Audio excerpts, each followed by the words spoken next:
Hai, welcome to YouTube channel Siap Jadi ASN. Di channel ini kita akan bahas materi, tips dan trik, serta pembahasan soal mengenai CASN tahun 2021. Untuk video kali ini kita akan bahas soal TKP, khususnya terkait aspek sosial budaya. Yuk langsung aja. Nah, sebelum kita masuk ke bahasan soal, ada baiknya kita memahami terlebih dahulu apa sih yang dimaksud dengan sosial budaya menurut Peraturan Menteri PAN-RB nomor 27 tahun 2021.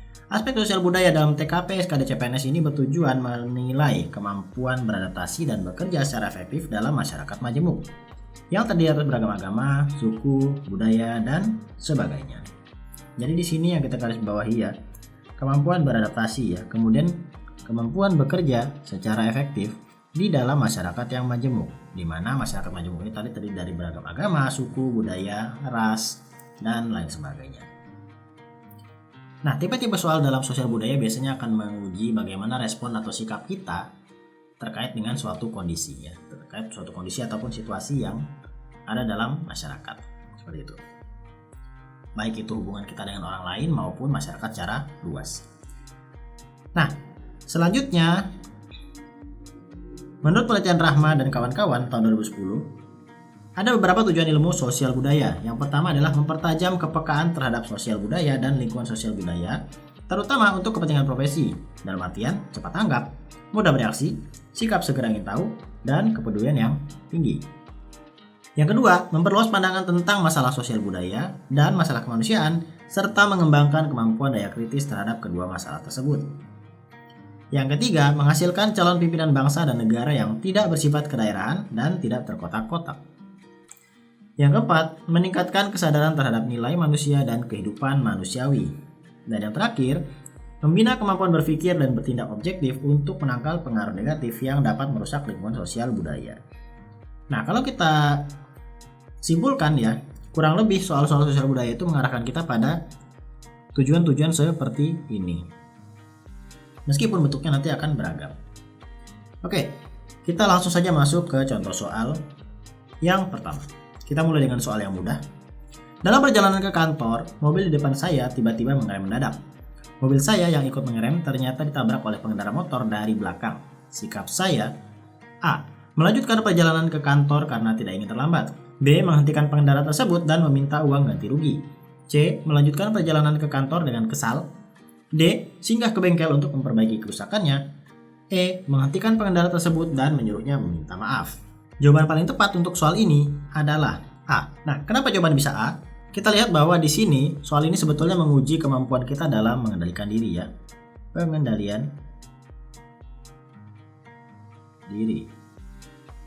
Nah, pengendalian diri ini adalah salah satu aspek yang dinilai dalam uji TKP di tahun-tahun sebelumnya ya, sebelum tahun 2019. Dulu ada yang namanya aspek pengendalian diri. Nah, kalau untuk sekarang, misalkan ada soal seperti ini ya, ini akan masuk ke dalam tipe soal sosial budaya. Dan ini adalah salah satu contohnya. Jadi soal ini menguji apakah kita mampu mengendalikan diri dalam situasi-situasi yang di luar harapan, di luar perkiraan, dan cenderung membuat orang pada umumnya terbawa emosi. Seperti itu. Di sini harus kita lihat bahwa posisinya saya di sini ya. Saya di sini posisinya sedang dalam perjalanan ke kantor. Artinya, kalau dia tidak mampu mengendalikan dirinya, maka bisa saja dia nanti akan terlambat datang ke kantor.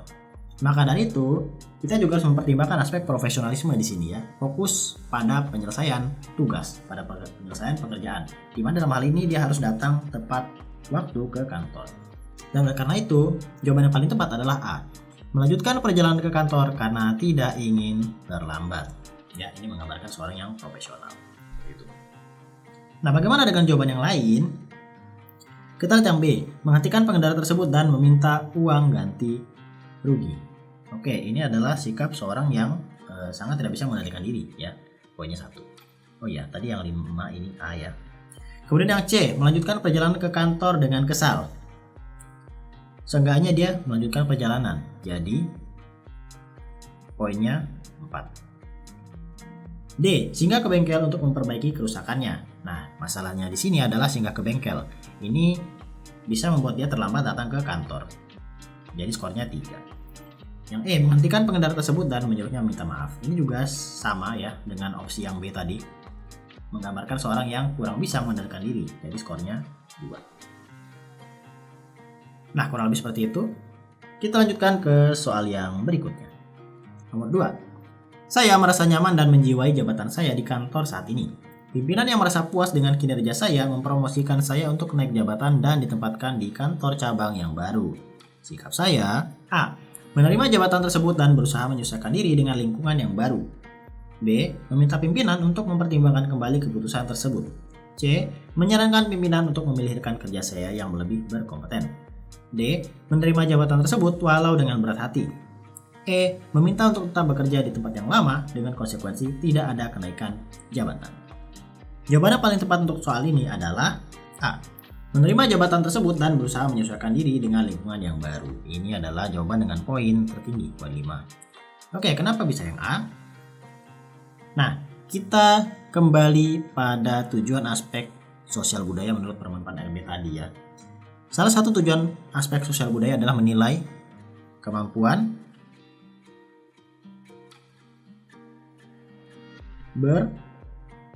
beradaptasi ya, atau dengan kata lain kemampuan menyesuaikan diri di lingkungan yang baru, dalam kondisi yang baru ataupun berbeda dari yang sebelumnya biasanya kita jalani. Seperti itu. Nah, di sini dicirikan dengan soalnya seperti ini ya. Dia dipromosikan untuk naik jabatan, ditempatkan di kantor cabang yang baru. Nah, ini kan lingkungan yang baru nih, kantor cabang yang baru nih. Nah, seorang yang mampu beradaptasi itu akan langsung bisa menyesuaikan diri atau minimal menerima jabatan tersebut dan berusaha, setidaknya berusaha. Nah, oleh karena itu, jawaban A sudah sangat tepat ya. Menerima jabatan tersebut, ini sikap seorang profesional ya. Ketika dipercaya mengemban amanah, maka dia akan mengambilnya seperti itu. Dan dia berusaha menyesuaikan diri. Artinya dia mampu beradaptasi. Nah, bagaimana dengan jawaban yang lain? Kita lihat yang B, meminta pimpinan untuk mempertimbangkan kembali keputusan tersebut. Oke. Antara mau dan tidak ya. Kalau B ini, maka poinnya 3, netral. Kita lihat yang C, menyarankan pimpinan untuk memilih rekan kerja saya yang lebih berkompeten. Oke, memang sih di sini dia tidak menyatakan bahwa dia menolak, tapi secara tidak langsung ini adalah sebuah penolakan secara halus. Ya, oleh karena itu ini poinnya 2. Yang D, menerima jabatan tersebut walau dengan berat hati. Setidaknya dia menerima. Ya, maka ini poinnya 4. Yang E, meminta untuk tetap bekerja di tempat yang lama dengan konsekuensi tidak ada kenaikan jabatan. Nah, ini gambaran seorang yang tidak mampu beradaptasi dan tidak ingin ada perubahan ya, kurang ada improvisasi dalam hidupnya, seperti itu. Maka poinnya 1. Oke, seperti itu. Kita lanjut ke nomor yang berikutnya. Soal nomor 3. Indonesia merupakan negara yang penuh keragaman dan hal tersebut tidak dapat dibantah. Setiap harinya Anda menjumpai orang-orang dengan latar agama, etnis, suku, ras, dan kebudayaan yang berbeda. Berkaitan dengan fakta tersebut, ketika Anda ditempatkan pada tim kerja yang terdiri dari banyak anggota yang berbeda suku atau etnis dengan Anda, sikap Anda: A. Bersikap toleran dan menghormati mereka. B. Berhati-hati dalam bersikap dan bertindak. C. Memperlakukan semua orang dengan perlakuan yang sama. D. Menghormati mereka meskipun saya kurang menyukainya. E. Berhati-hati agar tidak menyinggung mereka. Jawaban yang paling tepat untuk soal ini adalah A. Bersikap toleran dan menghormati mereka. Ini adalah yang paling tepat. Oke, kalau sudah bicara soal terkait dengan keragaman ya, keragaman apapun, agama, etnis, suku, ras, kebudayaan, dan lain-lainnya ya, maka sudah jelas sikap kita digambarkan dalam Pancasila sebagai semboyan Bhinneka Tunggal Ika. Berbeda-beda tapi tetap satu jua. Artinya kita harus memiliki rasa toleransi ya, sikap toleransi terhadap berbagai perbedaan yang ada tersebut. Ini yang paling utama ya, toleran dan menghormati mereka. Jadi apapun perbedaan yang dimiliki ya, entah mereka itu seagama dengan kita, hanya saja cara ibadahnya berbeda gitu ya. Kalau misalkan dalam agama, atau mereka berbeda agama, berbeda suku, berbeda ras dan sebagainya, itu tetap kita harus hormati semuanya. Kita terima semua perbedaan yang ada. Nah, kenapa tidak jawaban yang lain? Oke, kita lihat opsi jawaban yang B. Berhati-hati dalam bersikap dan bertindak. Nah, sebetulnya berhati-hati ini tidak salah.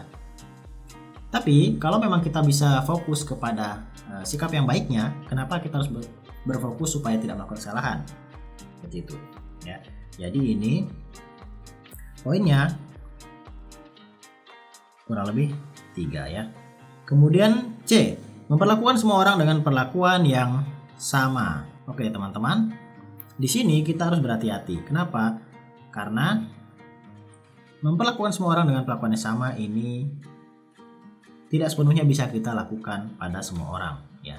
Sebagai contoh saja ya, ada beberapa orang yang memiliki keyakinan tertentu bahwa antara laki-laki dan perempuan itu tidak boleh berinteraksi terlalu dekat, seperti itu ya. Jadi ada batasan-batasan tertentu yang mana kalau dilanggar itu akan terkesan tidak sopan ataupun tidak menghormati adat yang berlaku. Nah seperti itu, jadi tidak bisa kita memperlakukan semua orang dengan perlakuan yang sama, apalagi ketika kita menghadapi lingkungan yang berbeda. Oleh karena itu ini meskipun secara teori bagus ya, tapi kurang tepat, maka poinnya 4. Kemudian yang D, menghormati mereka meskipun saya kurang menyukainya. Nah di sini digambarkan bahwa dia kurang menyukainya, artinya ini poinnya 1 ya. Nah untuk yang E, berhati-hati agar tidak menyinggung mereka. Ini sebetulnya kurang lebih sama dengan yang B ya. Kesannya mirip dengan opsi B, jadi poinnya 2. Nah kurang lebih seperti itu. Kita lanjutkan ke soal yang berikutnya. Nomor 4. Ketika jam istirahat kantor, saya beserta rekan-rekan sekantor makan bersama di kantin. Tiba-tiba saja, salah seorang rekan kelepasan berbicara dengan bahasa daerahnya. Karena tidak terbiasa mendengarnya, sebagian besar rekan saya yang lain menertawakannya. Sikap saya, A. Langsung mengalihkan topik pembicaraan agar tidak ada lagi yang tertawa. B. Menemui rekan tersebut selepas dari kantin dan menghiburnya. C. Melaporkan hal tersebut kepada atasan. D. Ikut tertawa kemudian mengatakan kepada rekan tersebut bahwa semua akan baik-baik saja sambil menepuk punggungnya. E. Mengajak bicara rekan tersebut dan mengatakan candaan tersebut tidak perlu ditanggapi. Jawaban yang paling tepat untuk soal ini adalah E. Mengajak bicara rekan tersebut dan mengatakan candaan tersebut tidak perlu ditanggapi. Oke, sebetulnya di sini ada beberapa opsi yang merupakan tindakan yang tepat ya, teman-teman. Tapi kenapa di sini kita pilih yang E? Kita lihat di sini, mengajak bicara rekan tersebut dan mengatakan candaan tersebut tidak perlu ditanggapi. Artinya di sini kita berusaha memberitahu pada rekan tersebut bahwa kita bersamanya. Seperti itu. Kita tidak ikut-ikutan mereka menertawakannya dan kita menghormati perbedaan tersebut. Nah, oleh karena itu ini sikapnya lebih baik karena dia bertindak langsung saat itu juga. Dan dia berusaha untuk menenangkan si rekan supaya dia merasa lebih nyaman. Nah, bagaimana dengan jawaban yang lain? Kita lihat yang A. Langsung mengalihkan topik pembicaraan agar tidak ada lagi yang tertawa. Ini sebetulnya sama baiknya dengan yang E tadi ya. Bedanya, E ini dia berinteraksi dengan si rekannya. Sedangkan yang A itu dia tidak berinteraksi dengan si rekan. Jadi secara dampaknya itu akan lebih baik yang E. Maka ini poinnya 4, yang A ya. B. Menemui rekan tersebut selepas dari kantin dan menghiburnya. Ini dia menemuinya setelah dari kantin. Jadi bisa dikatakan si rekan ini sudah terlanjur kecewa mungkin ya, atau mungkin minder karena ditertawakan. Meskipun dia menghiburnya, tapi ini dilakukan selepas dari kantin. Jadi mungkin agak terlambat ya. Oleh karena itu poinnya 3 saja. C. Melaporkan hal tersebut kepada atasan. Oke, ini poinnya 2 ya, karena sebetulnya tidak perlu berlebihan seperti ini ya sampai melaporkan hal tersebut pada atasan. Kemudian yang D, ikut tertawa kemudian mengatakan kepada rekan tersebut bahwa semua akan baik-baik saja. Nah, ini yang menjadi masalah adalah ikut tertawa ya, artinya dia ikut menertawakan si rekan. Meskipun mungkin di dalam hati dia tidak bermaksud untuk menghina si rekan, tapi kita tidak tahu. Mungkin saja rekan itu merasa sangat terpukul gitu ya. Jadi ini poinnya 1. Oke, kurang lebih seperti itu. Kita lanjut ke soal yang berikutnya. Nomor 5. Suasana di lingkungan tempat tinggal Anda memanas karena ada salah seorang tetangga Anda yang dengan sengaja membangun pagar pembatas jalan karena merasa bagian jalan tersebut merupakan tanah miliknya. Akibatnya, warga jadi tidak bisa melintas dan kesulitan beraktivitas. Hal itu pun menjadi perdebatan di antara warga. Menyikapi hal tersebut, Anda A. Berusaha mengingatkan warga tersebut agar tidak bersikap egois dan segera membuka jalan. B. Menahan diri agar tidak ikut terlibat dalam masalah tersebut. C. Melaporkan hal tersebut pada pihak berwenang agar warga tersebut mendapat teguran. D. Bersama-sama warga lainnya langsung merusak pembatas jalan tersebut. E. Mengajak ketua RT dan perwakilan warga yang bersengketa untuk bermusyawarah mencari solusi. Jawaban yang paling tepat untuk soal ini adalah E. Mengajak ketua RT dan perwakilan warga yang bersengketa untuk bermusyawarah mencari solusi. Di sini poinnya 5. Ada beberapa alasan yang menyebabkan opsi E ini paling unggul dibandingkan yang lainnya. Yang pertama, di sini dia mengajak ketua RT. Nah, kenapa ini penting? Kita lihat kembali pada soal. Suasana di lingkungan tempat tinggal Anda memanas, ya. Karena ada salah seorang tetangga Anda yang dengan sengaja membangun pembagar pembatas jalan. Akibatnya warga jadi tidak bisa melintas. Artinya apa? Artinya di sini yang terdampak adalah banyak orang, bukan hanya kita sendiri, ya. Bukan hanya Anda sendiri, tapi banyak orang. Nah, oleh karena itu diperlukan adanya peranan dari orang yang berwenang di lingkungan tersebut. Nah, salah satu orang yang paling berwenang dalam wilayah tersebut adalah ketua RT tentunya. Ketua RT ini bisa membantu menengahi minimal, ya, mencarikan jalan keluar dan menjadi mediator, ya, dalam musyawarah. Nah, tidak hanya ketua RT saja, tapi juga perwakilan warga yang bersengketa. Ingat tadi bahwa yang terdampak bukan hanya Anda sendiri, tapi banyak orang, ya, banyak warga. Maka ini sangat penting.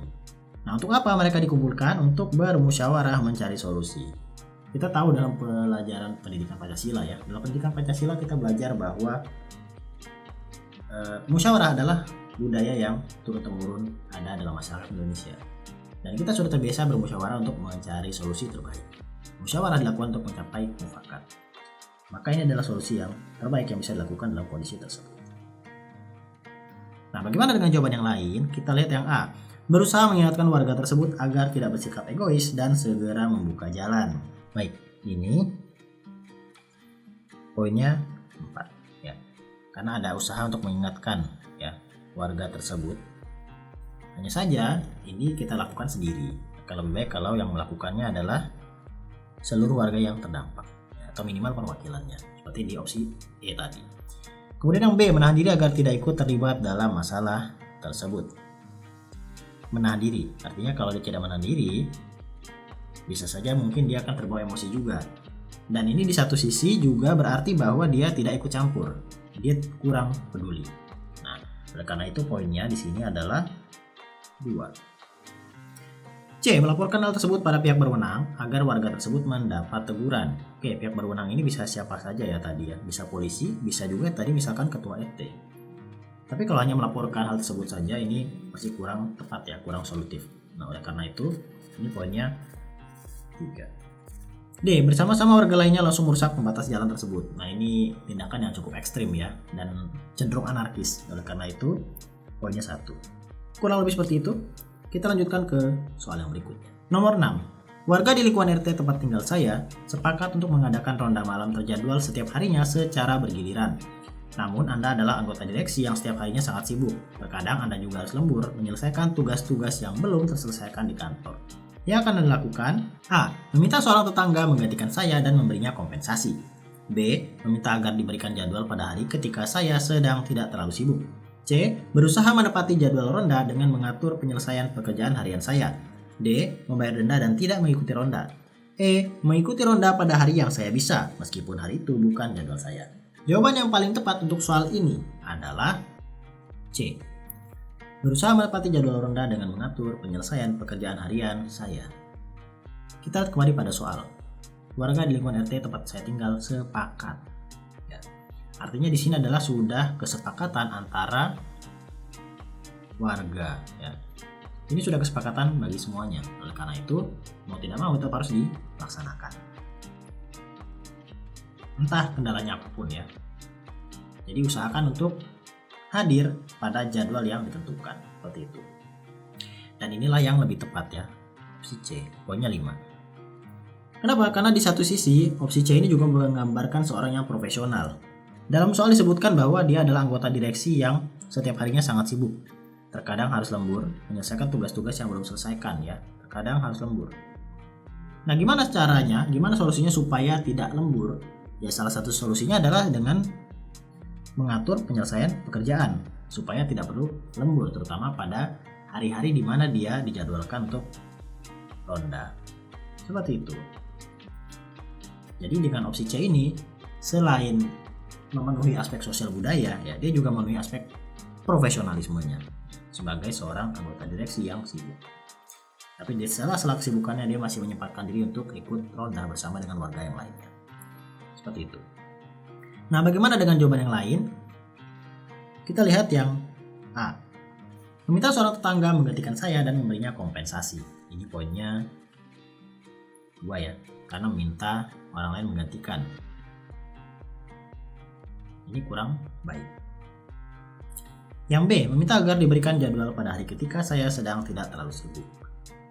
Ini poinnya 4. Nah, kenapa? Karena di sini jadwal sudah ditetapkan ya, jadwal sudah dibuat. Artinya kalau kita minta ubah jadwal, kita akan merepotkan pihak penyelenggara ya, seperti itu. Yang D, membayar denda dan tidak mengikuti ronda. Ini tidak mengikuti ronda sudah merupakan poin yang sangat kurang. Maka di sini poinnya hanya 1 saja. E, mengikuti ronda pada hari yang saya bisa meskipun hari itu bukan jadwal saya. Nah, ini masalahnya akan mengganggu jadwal yang sudah dibuat ya. Jadi poinnya 3. Sebagai contoh misalkan dia seharusnya ronda di hari Selasa. Hari Selasa itu seharusnya ada 4 orang. Tapi karena dia nggak hadir, yang ikut ronda akhirnya cuma 3 orang. Kemudian tiba-tiba dia masuk di hari Kamis, padahal hari Kamis itu misalkan jadwalnya ternyata 5 orang. Karena dia masuk akhirnya jadi 6 orang, kebanyakan. Seperti itu ya, kurang lebih seperti itu. Oke, kita lanjutkan ke soal yang berikutnya. Nomor 7. Saya adalah seorang warga di kota B. Kota B saat ini sedang mengalami masalah berkaitan dengan sampah. TPA di kota B baru saja ditutup untuk beberapa waktu dikarenakan kapasitasnya kepenuhan. Sementara setiap harinya sampah-sampah dari seluruh penjuru kota terus mengalami penumpukan, termasuk di lingkungan tempat tinggal saya. Yang bisa saya lakukan dalam kondisi tersebut adalah A. Tetap membuang sampah di TPS tempat saya biasa membuang sampah. Saya yakin pemerintah memiliki kebijakan untuk mengatasi masalah tersebut. B. Mengurangi jumlah sampah yang saya buang setiap harinya. C. Berdiskusi dengan seluruh warga komplek perumahan saya untuk mencari solusi atas masalah tersebut.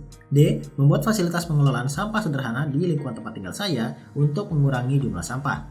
E. Mencari informasi TPA lain yang terdekat dari kota B dan kendaraan yang bisa membawa sampah dari komplek perumahan saya ke sana. Jawaban yang paling tepat untuk soal ini adalah C. Berdiskusi dengan seluruh warga komplek perumahan saya untuk mencari solusi atas masalah tersebut. Ini poinnya 5. Oke, kenapa bisa yang C? Ini sebetulnya mirip-mirip dengan soal yang sebelumnya tadi. Kita lihat soalnya ya. Saya adalah seorang warga di kota B. Kota B saat ini sedang mengalami masalah berkaitan dengan sampah. Artinya yang terdampak di sini adalah seluruh warga kota B, bukan hanya Anda yang di dalam cerita ini saja, ya. Tapi seluruh warga. Nah, sebetulnya soal ini lebih mengarahkan kita pada bagaimana tindakan kita dalam permasalahan ini ya, karena sebetulnya permasalahan sampah ini TPA di sini adalah tempat pembuangan sampah akhir ya, dan TPS ini adalah tempat pembuangan sampah. Jadi yang sampai salah pengertian ya. Nah, sebetulnya terkait dengan masalah seperti ini ya, melibatkan seluruh kota tempat pembuangan sampah akhir ya, itu kan lebih ke arah tanggung jawab pemerintah dan dinas-dinas yang terkait, sebetulnya seperti itu. Tapi di sini tentunya ada tindakan yang bisa Anda lakukan sebagai warga biasa untuk membantu pemerintah dalam menanggulangi masalah tersebut. Nah, itulah yang diharapkan dalam soal ini. Oke, kita kembali lagi pada penelahan soal tadi ya. Di sini yang terdampak adalah seluruh warga kota B. Kemudian tekankan lagi di sini ya, termasuk di lingkungan tempat tinggal saya.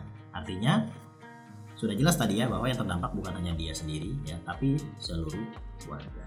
Dan oleh karena itu opsi terbaiknya mirip juga dengan yang tadi ya, dengan cara berdiskusi, bermusyawarah untuk mencapai mufakat, untuk mencari solusi yang paling tepat atas permasalahan tersebut.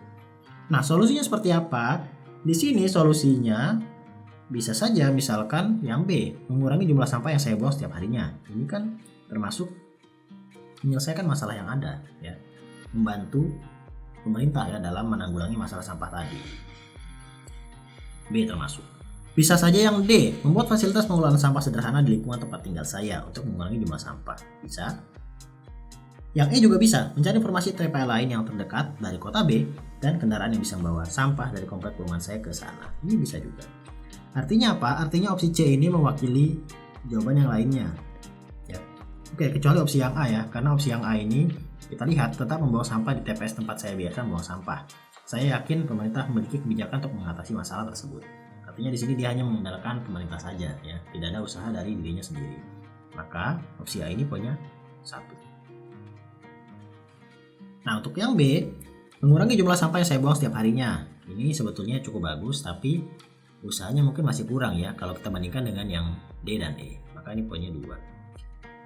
D, membuat fasilitas pengelolaan sampah sederhana di lingkungan tempat tinggal saya. Oke, ini cukup bagus ya, dan sebetulnya terobosan yang sangat baik ya, menggunakan teknologi pengelolaan sampah.